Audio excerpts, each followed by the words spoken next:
E os irmãos, eles deveriam, independente das coisas que acontecessem, viver de maneira coerente com o Evangelho.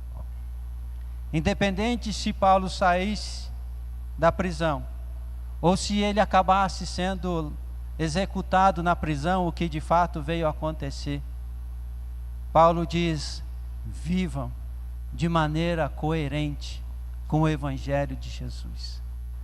Ou seja, Paulo estava preparando aquela igreja. O futuro da missão, depois de Paulo, estava nas mãos daquelas igrejas que ele plantou. Paulo plantou cada igreja, Paulo ensinou cada pessoa que ele pôde, mas iria chegar o momento em que a missão deveria continuar sem ele. Combati o bom combate, acabei a carreira e guardei a fé.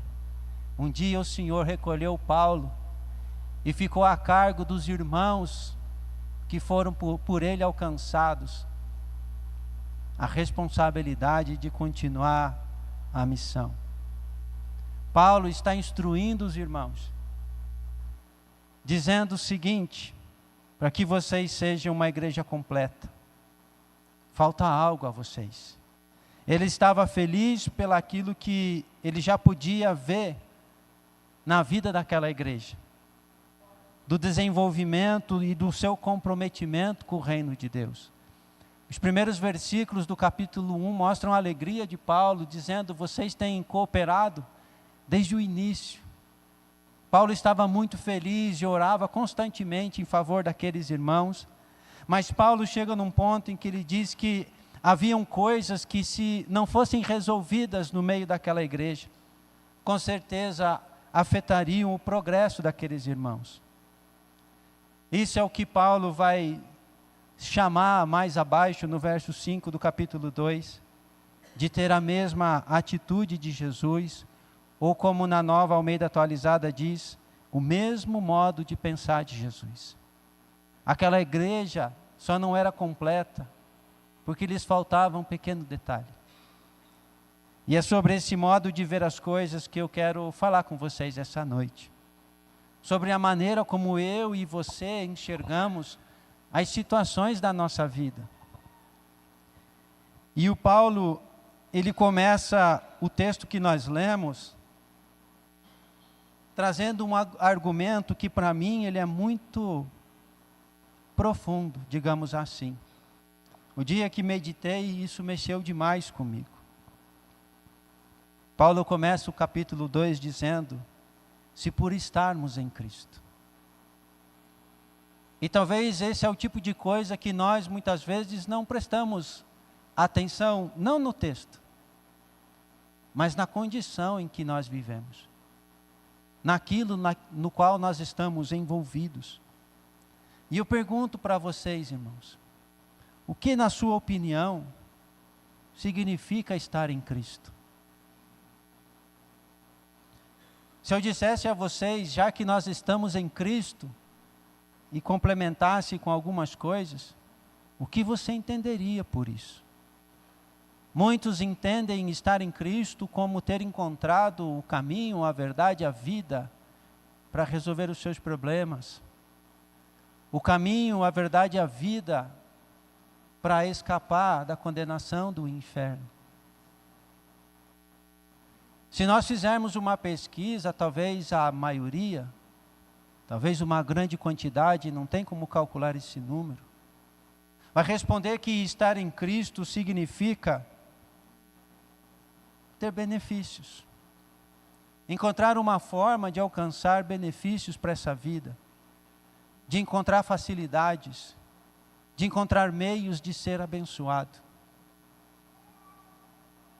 Mas eu quero trazer para você hoje um outro olhar sobre esse assunto, que talvez seja o que faltou para aqueles irmãos naquele período, que talvez é o que falta muitas vezes para nós, quando nós nos relacionamos com outras pessoas, quando nós nos deparamos com situações difíceis nas nossas vidas. Meditando nesse texto, me lembrei de uma passagem do Evangelho de Lucas, aonde o Senhor Jesus envia os discípulos até Samaria para preparar as coisas, porque Jesus queria ir até lá para pregar o Evangelho. Mas quando Tiago e João chegaram lá, eles viram que os samaritanos estavam resistindo. Os samaritanos não estavam favorecendo as coisas. E eles se voltam para Jesus e perguntam: Senhor, queres que nós façamos cair fogo do céu para destruí-los? E Jesus, voltando-se, os repreendeu, dizendo: vocês não sabem de que espécie de espírito são? A atitude de Tiago e João talvez seja uma atitude compreensível se nós olhássemos aos olhos humanos as coisas. Nós estamos numa missão com Jesus, e se tem alguém se levantando contra, que esse alguém deixe de existir, que todo obstáculo seja removido, que toda barreira seja destruída. Mas aqueles homens estavam falando de pessoas, não de objetos. Quando eles dizem: Senhor, o Senhor quer que nós oremos para que desça fogo do céu e destrua essas pessoas que estão se opondo ao Evangelho? Jesus falou: vocês não sabem de que espírito vocês são? Porque o Filho do Homem não veio para destruir, mas para salvar aquele que havia se perdido. O Filho de Deus não veio a esse mundo para trazer a destruição e a condenação, mas para trazer a salvação. E eu te peço, meus irmãos, o que isso significa para mim e para você estar em Cristo.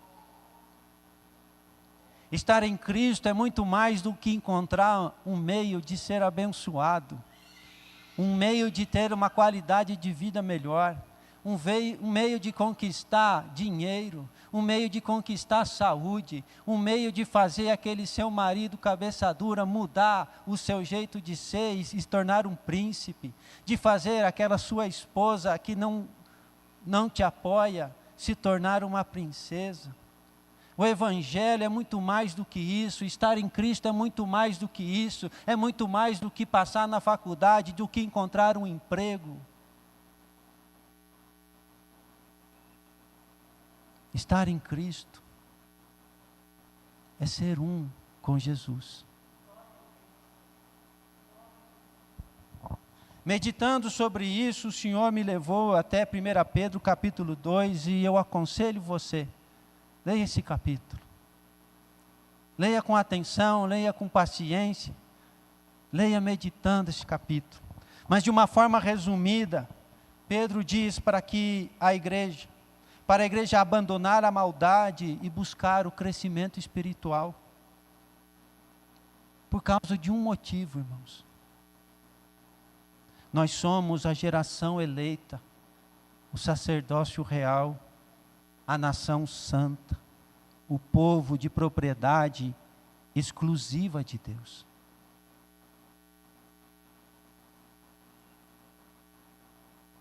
Pedro continua dizendo que nós temos de ter uma postura de peregrino, abstendo-se dos desejos carnais que guerreiam contra a alma e vivendo de maneira exemplar diante dos que não são cristãos.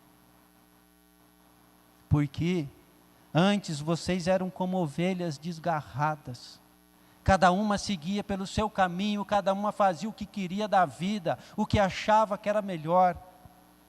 Mas agora vocês possuem um pastor, que não sou eu e nem a pastora Leni, mas é o Senhor Jesus.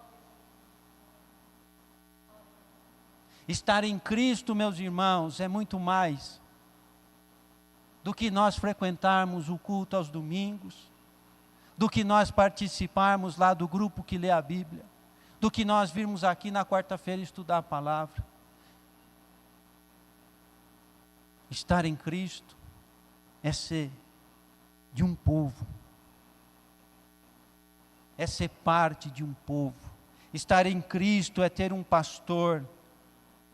E ter pastor, amado, significa receber cuidado, sim, mas também significa ser conduzido por Ele. é fazer o que Ele quer que seja feito, ir aonde Ele quer que você vá. Talvez você, como ovelha, esteja cansado e querendo uma sombra para descansar, mas o seu pastor te chama, te levanta e te conduz a caminhar por o terreno árido, para te levar aos pastos que talvez você não estava vendo. Muitas vezes o Senhor mexe na nossa vida. Muitas vezes o Senhor nos tira da zona de conforto. Muitas vezes o Senhor nos leva a viver coisas que nós não gostaríamos. E se nós somos ovelhas do seu rebanho, nós precisamos simplesmente obedecer, confiar e nos deixar ser levados por eles. Estar em Cristo é fazer parte de um povo que tem um dono, que tem uma missão, que tem uma pátria que não é esta que nós vemos por aqui. Estar em Cristo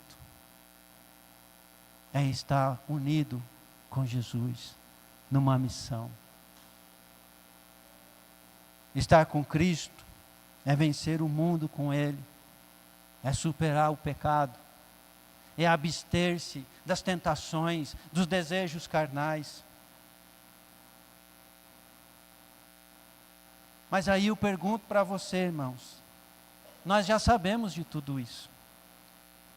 Mas a grande questão é, como esse conhecimento, como esse entendimento influencia a nossa maneira de viver.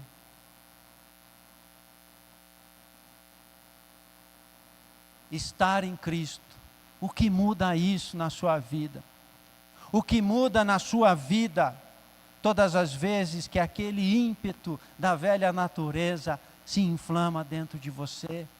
Quando a vontade de falar, a vontade de surge no seu coração, estar em Cristo faz diferença para você mudar a sua atitude ou não?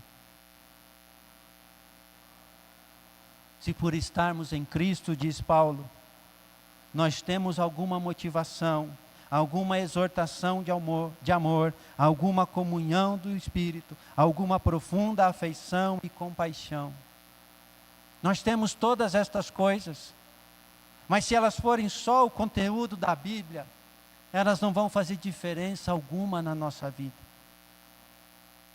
Se nós só soubermos responder o que significa estar em Cristo, caso alguém venha nos perguntar, esse conhecimento terá pouco poder para transformar as nossas vidas, para mudar as nossas atitudes.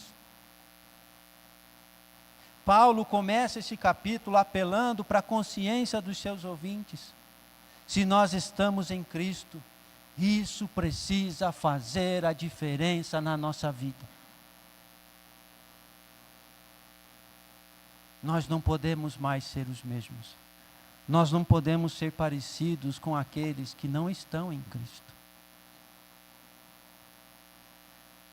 E eu me lembrei, amados, de algo que não tem nada a ver com a Bíblia, que não tem nada a ver com a religião. Algo que eu aprendi no meu ambiente de trabalho. Ao longo de todos esses anos, eu aprendi uma coisa: o comportamento ruim anula o que há de melhor nas pessoas. Vou repetir para você. O mau comportamento anula as qualidades das pessoas. Tem uma frase do meu supervisor que diz o seguinte: as pessoas são contratadas pelo talento que elas possuem.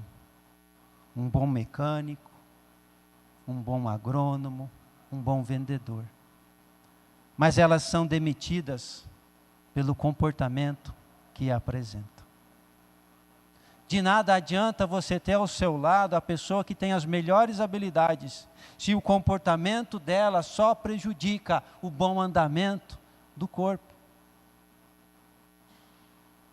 Então, todas as vezes em que o mau comportamento se expressa na vida de alguém, ele acaba ofuscando, manchando, apagando, sobressaindo-se as coisas boas, as qualidades. E isso não vale somente, amados, para o ambiente de trabalho. Isso vale também, amados, para o casamento. Isso vale para uma sociedade onde as pessoas abrem uma empresa. Isso vale para as nossas amizades. Isso vale no trabalho. Isso vale na igreja. Em todos esses lugares, esse conceito faz sentido. Porque todas as vezes que você inicia uma amizade com alguém, você tem uma expectativa boa em relação à pessoa. Há qualidades naquela pessoa que chamam sua atenção e fazem você desejar estar ao lado dela. Mas quando ela começa a ter comportamentos ruins, o que acontece? Ela vai me levar para o mau caminho, eu estou fora. Dentro de um casamento, quando a mulher se apaixona pelo homem, porque ela viu um príncipe lá. Porque ela viu naquele homem uma fonte segura, um companheiro ideal para passar o resto de suas vidas. O homem também. Mas quando o comportamento começa a se desviar e apresentar coisas ruins, aquelas qualidades que antes era o que chamava atenção, parece que são inexistentes. Os casamentos se destroem, as famílias terminam, as amizades acabam. Então essa realidade, amados, ela vale para todas as áreas da nossa vida. O meu comportamento e o seu comportamento podem estar afetando ou escondendo, apagando as qualidades que nós temos. Os filipenses tinham uma excelente atitude. Desde o primeiro dia, eles contribuíam com o Evangelho, seja ofertando, sustentando, consolando, pregando, ensinando. Eles eram a igreja que Paulo mais amava, que Paulo mais tinha alegria. Mas aqueles homens, aquelas mulheres, tinham algo acontecendo com eles, que poderia comprometer toda aquela congregação. E o que estava acontecendo com eles? Havia um comportamento de partidarismo no meio da igreja. O que é partidarismo? É mais ou menos o que você entende por partido. Os da direita, os da esquerda, eles não se bicam. Os teólogos da linha A, os teólogos da linha B brigam. O grupinho, a panelinha. Estas coisas começaram a surgir no meio da igreja. E começaram a ocultar as qualidades, as bênçãos e a alegria daquele povo. E eu ouso a dizer a vocês, que se eles não fizessem nada em relação àquilo, certamente isso iria comprometer o futuro daquela congregação. E tão logo Paulo fosse recolhido pelo Senhor, possivelmente nós teríamos a igreja dos filipenses do norte, do sul, do leste, do oeste, do centro, dos bairros, dos ricos, dos pobres. Porque eles não suportariam caminhar juntos. Então Paulo ele está pedindo para que eles removam do meio deles todo o comportamento motivado por ambição egoísta e por vaidade. Porque são estas as coisas que levam duas pessoas que caminham juntas a desejar se separar. Eu já dei inúmeras vezes o testemunho meu e da Léo. No início do casamento, um monte de brigas e discussões. Um dia muito frio, nós estávamos brigados depois do curso de casais, deitados na cama assim, ó. Porque eu era mais bonzinho que ela, mais santinho que ela. Sei que o pé dela era gelado, coloquei meu pé quentinho para esquentar ela, mas ela não merecia. E o Senhor me disse, essa posição que vocês estão na cama, representa a vida de vocês. Os pés juntos representam a casa que vocês moram, a mesma, mas o coração e a mente, cada uma apontando para um lugar. O que era isso, meus irmãos? ambição egoísta e vaidade. Eu tinha os meus sonhos, a Léo tinha os delas. Eu tinha os meus cuidados, a Léo tinha os dela. Nós éramos duas famílias, vivendo na mesma casa, tentando fazer as coisas darem certo. Deus criou o casamento não para que ele fosse assim, mas para que ele fosse uma só carne, um só espírito. Para que haja unidade na família. E esse princípio, irmãos, ele vale para tudo. Aonde nós estivermos, amados, se nós nos deixarmos levar por ambições egoístas e vaidades, nós seremos um instrumento do inimigo para trazer divisão, para trazer confusão, para trazer separação, para trazer problemas. E nós devemos ser radicais neste assunto. Porque o próprio Senhor Jesus Cristo nos disse que um pouquinho de fermento leveda toda a massa. Talvez hoje seja insignificante, mas daqui 1 mês, daqui 3 anos, daqui 10 anos, talvez se torne insuportável.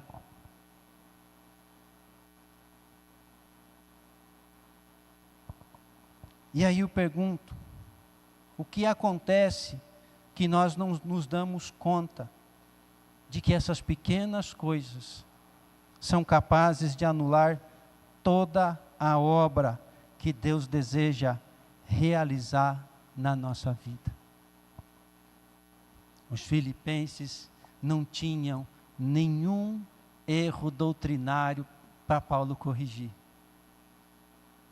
Todas as outras cartas, talvez, eu acho que sim, mas todas tinham algum problema teológico que Paulo tinha que corrigir. Uns queriam trazer as coisas do judaísmo, os outros estavam envolvidos com as idolatrias, as outras coisas, e os filipenses não. Aquela carta de Paulo era para ser só de louvor, de alegria, de reconhecimento. Mas agora, por eles não se darem conta daquelas coisas, o espaço que devia ser só para louvor, estava sendo dividido com correção. Irmãos, são pequenas coisas no nosso dia a dia, são pequenas atitudes, pequenos comportamentos da nossa parte, que são os causadores de todos os males que acontecem na nossa vida. E muitas vezes nós oramos, nós buscamos, nós desejamos que algo aconteça e que mude a nossa vida. Mas parece que Deus não faz nada. Parece que não funciona. Eu não sei se você já teve uma experiência assim, Senhor, na tua palavra, o Senhor diz, sei lá, que o Senhor cura. Eu acredito na sua palavra, então por que o Senhor não cura? Não sei se você já teve essa frustração, eu já tive, uma noite inteira. E aí eu pergunto, por que as coisas não funcionam? E tentando ouvir o que algumas outras pessoas falavam sobre esse texto, eu tomei conhecimento sobre um avivamento que aconteceu na África do Sul, no ano de 1966. Um missionário chamado Erlo Stegen, não sei se a pronúncia é assim, foi enviado à África do Sul em missão. Deus o havia chamado para uma missão na África do Sul. Eu achei um documentário dele, é uma televisão da Holanda, onde ele está contando sobre os momentos que ele passou lá. Ele dizia o seguinte, eu me lembro da primeira mensagem, Jesus pode purificar o seu coração. E ele disse que ele começou a pregar, e centenas de pessoas começaram a entregar a vida a Cristo. Mas ele diz, mas logo em seguida, elas voltavam a ser como antes. Ele diz, eu orava, eu me lembrava dos textos, eu dizia, Senhor, mas o Senhor fez estas coisas, por que não funciona? Mas ele não via as obras de Deus acontecerem. Ele diz que ele chegou a se questionar se é esse o fruto do Evangelho? É isso que é ser a igreja? E aí eu achei um vídeo de um senhorzinho que já partiu para a glória, chamado Russell Shedd, um dos grandes teólogos do Brasil. E ele conta sobre esse avivamento. E ele diz o seguinte, que há o relato de uma mãe que veio pedir ajuda para esse missionário, dizendo que ela queria que ele fosse até a casa dela, libertar a sua filha de um demônio. E esse pastor, como um todo bom cristão, corajoso, que confia no poder de Deus, foi. Quando ele chegou naquela casa, era uma espécie de uma cabana, então tem algo que sustenta, né? Um pilar bem no meio assim, e a menina estava amarrada àquele pilar com arames, totalmente ensanguentada, porque o arame estava machucando. Ele diz, como um animal. E aquele missionário, cheio de amor e compaixão, diz, solta ela. Não, senão ela quebra tudo. E ele começou a orar para expulsar os demônios. E os demônios não saíram. E ele chamou os seus colegas de ministério, e o demônio não saiu. Então aquele homem volta para casa envergonhado, decidido a ir embora. Acabou para mim. O que eu vou pregar aqui? Que Deus liberta? Que Deus cura? Que Deus faz milagre? Se na hora de pôr em prática Ele não faz. Ele desejou ir embora, mas Deus o impediu.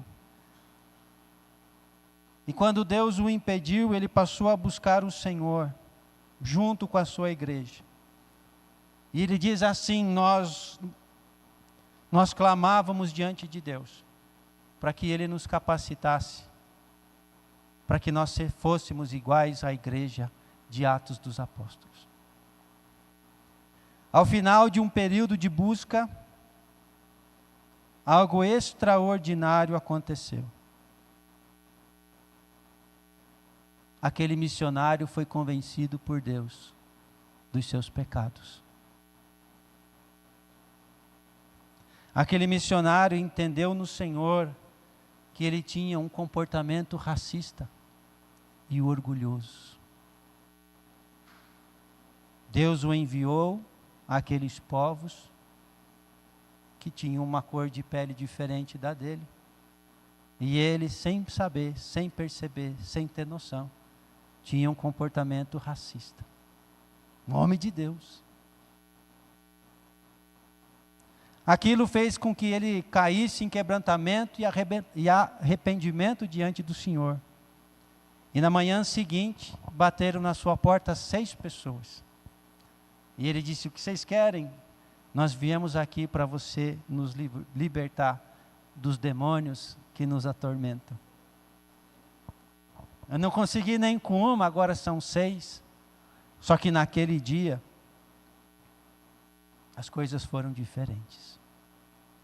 Ele conta naquele documentário que depois de aquele momento em que o Senhor os convenceu dos seus pecados, que o Senhor os fez mudar os seus comportamentos, pessoas começaram a aparecer nos seus cultos para serem perdoadas e libertas de ações demoníacas. Ele disse de uma maneira bem clara, nós não saímos convidar ninguém para vir no culto.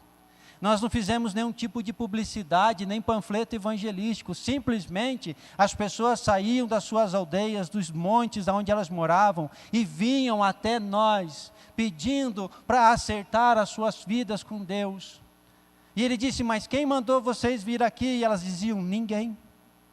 Simplesmente, irmãos, o Espírito Santo visitava as pessoas e as convencia de pecados e conduzia elas às reuniões para serem libertas, para serem salvas, para passarem a estar em Cristo. O reverendo Hernandes Dias Lopes disse que ele pessoalmente visitou esse lugar, conversou com as pessoas e disse que ele conheceu uma moça que durante aquele período passou 17 horas morta no caixão, ressuscitou e é a regente do coral até aquele dia que o pastor estava lá. De um dia, de um momento, de uma restauração do Senhor na vida daquelas pessoas. O Senhor operou milagres, prodígios e maravilhas no meio de um povo. O Senhor impactou uma sociedade, porque os seus servos, aqueles que estão no Senhor, passaram a olhar para as obras do Senhor, passaram a olhar para a sua responsabilidade de estar em Cristo, de uma maneira diferente. Começaram a perceber que o meu comportamento, que o seu comportamento podem ser a causa de impedir o Senhor de cumprir a missão que Ele tem designado para você e para mim.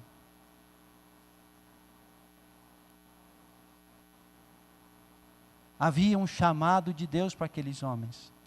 Havia graça e poder disponível para eles, mas o comportamento daquelas pessoas estava pondo tudo a se perder. E então eu pergunto, irmãos, e nas nossas vidas? E na nossa casa? E na nossa igreja? E no nosso trabalho? Quanta coisa o Senhor não está fazendo por conta dos comportamentos que nós temos. Há uma passagem nos evangelhos, eu não me lembro a referência, que diz que num determinado lugar, Jesus não pôde operar muitos milagres, por causa da incredulidade das pessoas. Ou seja, o comportamento das pessoas, a nossa atitude em relação a Deus, em relação às coisas à nossa volta, são a causa, muitas vezes, de que aquilo que o Senhor tem para nós ser impedido de acontecer, demorar a acontecer. Paulo então chama os filipenses a corrigir o seu comportamento. Abandonem a mentalidade individualista. Abandonem as ambições egoístas. Abandonem a vaidade. A vaidade, irmãos, não é necessariamente o que as mulheres utilizam nos seus rostos. A vaidade é você ser teimoso num assunto. É você insistir numa postura, numa posição, numa atitude, sem que aquilo tenha valor algum. Isso tudo é vaidade. A vaidade é você deixar Deus de lado para você conquistar um monte de coisas que não tem valor algum. A vaidade é você trocar o Senhor Jesus por prazeres momentâneos que esse mundo pode oferecer. O jovem rico trocou Jesus pela vaidade de possuir muitas coisas. Quem nos ensinou que para ter uma vida boa, a gente precisa ter um monte de coisas? Quem nos ensinou que a vida em abundância é uma vida cheia de dinheiro? Quem nos ensinou que você tem que lutar pela sua vida antes de pensar naqueles que te cercam? Quem te ensinou que você tem que ter um trabalho aonde você se destaca, aonde você é reconhecido? Não veio de Deus essas coisas. Quem te ensinou que você não pode levar desaforo para sua casa? Não foi Jesus. Paulo está chamando os filipenses a abandonar a mentalidade individualista e as vaidades. Paulo está mostrando que os interesses pessoais não podem estar acima do corpo, porque nós, irmãos, fomos chamados para edificar um corpo.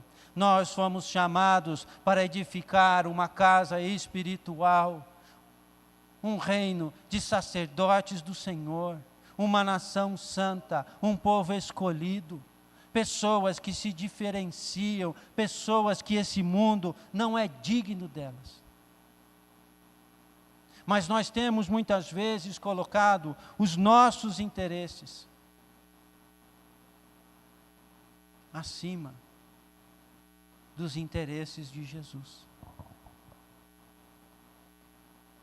Talvez nós não o vendemos por 30 moedas de prata, mas o trocamos por um canudo da faculdade, por um salário maior, por comer uma comida melhor, pelo reconhecimento de outras pessoas importantes.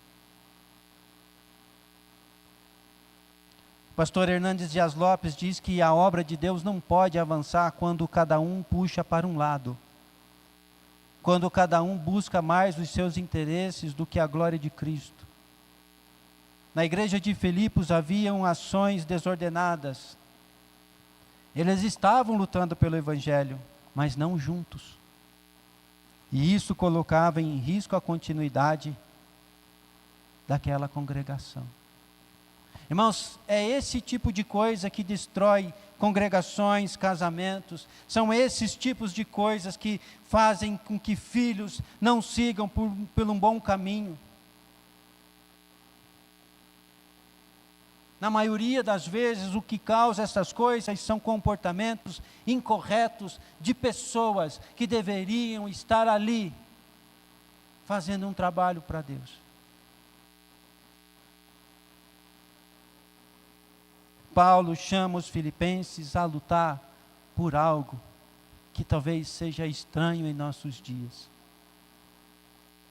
Humildade e unidade.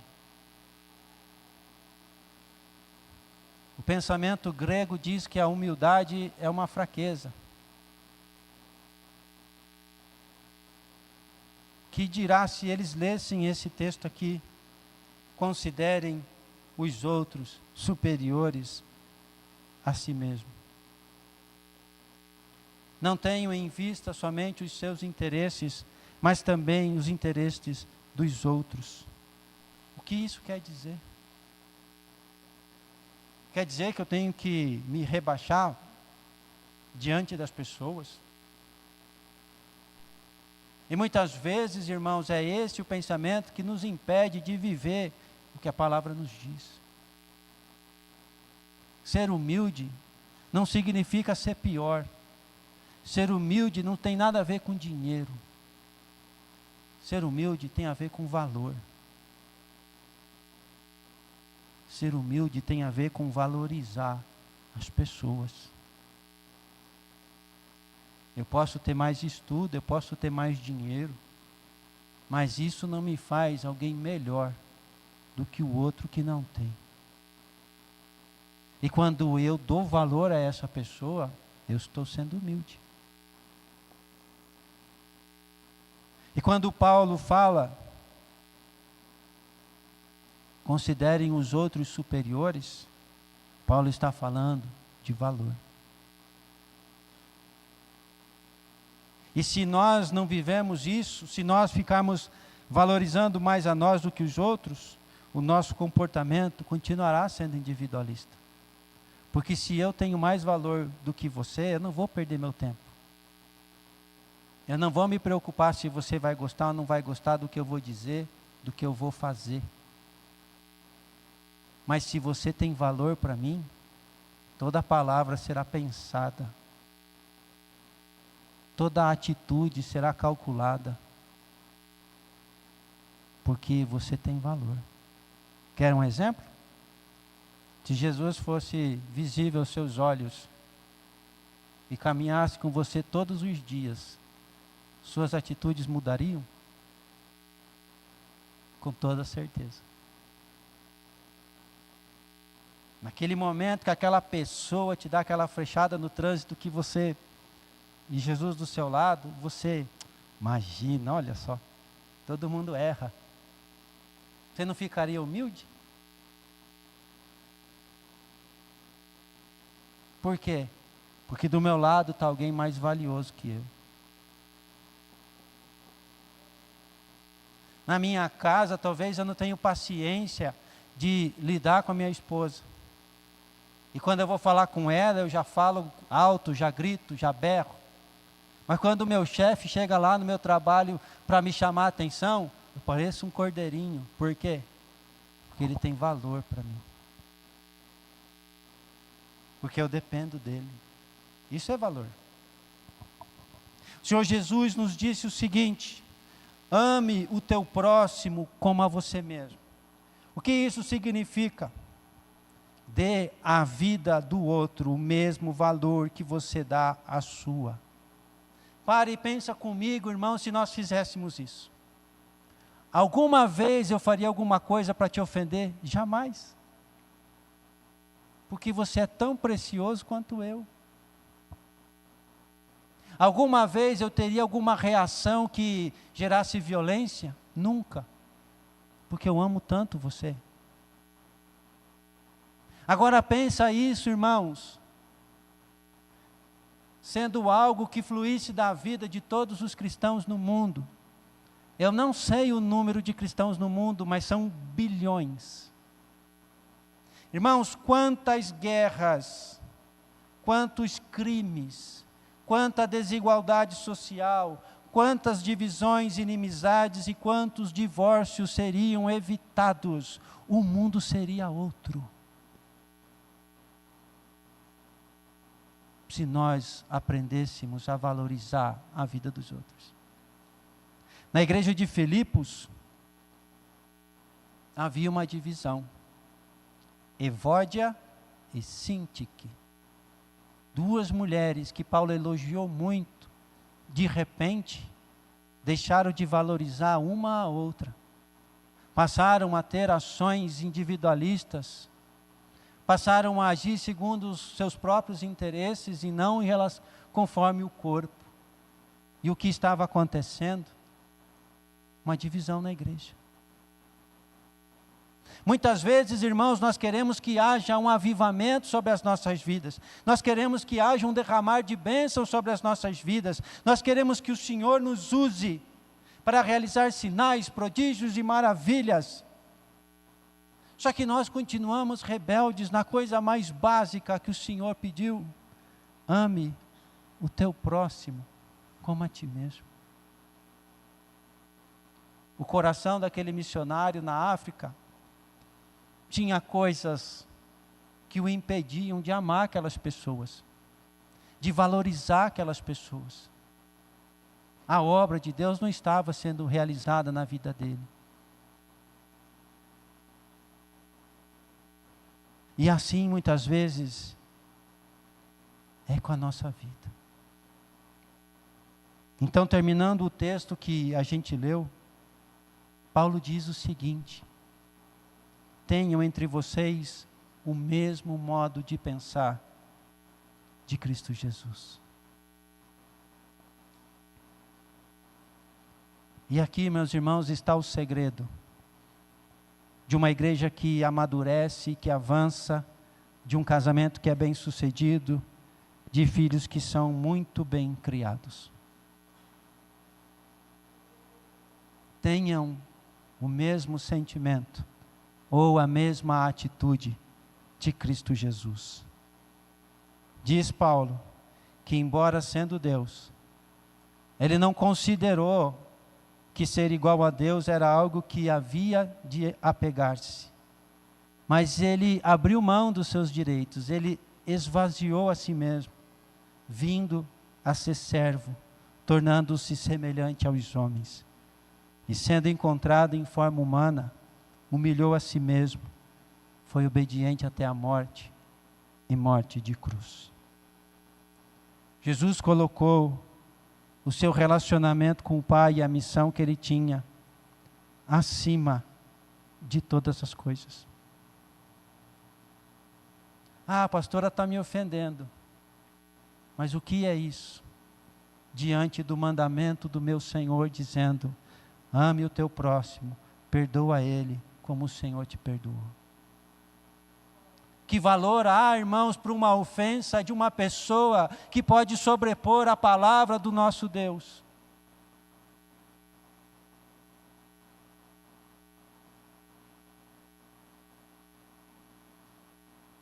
Enquanto nós não tivermos a mesma atitude de Jesus,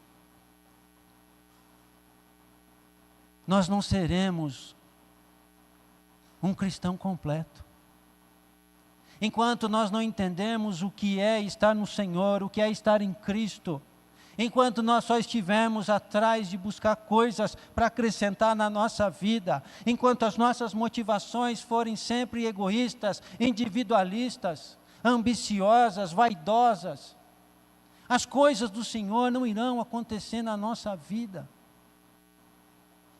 Chegou, amados, o momento de nós entendermos isso e tomarmos, como se diria aí, posse dessa realidade. Nós somos o povo de Deus, convocados pelo Senhor para, nesse momento da história, representar a Jesus Cristo.